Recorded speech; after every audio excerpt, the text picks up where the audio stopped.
Chilonzor Targoviy Center yoki G'ofurg'ulon parkda yonginasida uy qidirgan yurtdoshlarimiz uchun bugun bizlar bilan Chilonzor tumani 3-kvartalda joylashgan 2 xona 3 xonaga o'zgartirilgan uyimizni birgalikda ko'rib chiqamiz. Shu ko'rib turganlaringiz uyimizning mehmonxona qismi, o'zining yumshoq mebellari, TV zonalari. Bu yerda esa oshxonamiz o'rnini uyimiz egalari tomonidan balkonga ko'chirib, oshxonamiz o'rnida esa bolalar xonasiga o'zgartirilgan uyimiz 2 xona 3 xonaga o'zgargan. Romlar alishgan, kerakli barcha texnika va mebellar qo'yilgan. 1,5-3 bo'lgan balkonda uyimiz egalari tomonidan oshxonaga o'zgartirilgan. Bu yerda ham kerakli barcha mebel va texnikani yaxshi sifatlisidan qo'yilgan, ko'rib turganinglardek. Uyimiz 4 qavatli bino, 1-qavatda. Umumiy maydoni 46 metr kvadratdan iborat. Bu yerda esa ota-onalar yotoqxonasi.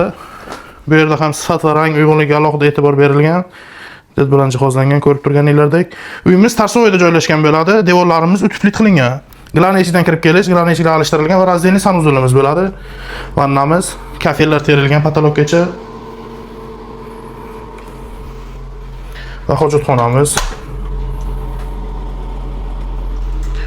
Ushbu uyimizni mo'ljaliga keladigan bo'lsak, Chilonzor 3-kvartal shahar prokuraturasining yonginasida shundoqqina reyestr orqasida joylashgan ushbu uyimizda videoda ko'rgan barcha mebel va texnikalaring bilan birgalikda egalari 71.500 AQSh dollar baholashmoqda.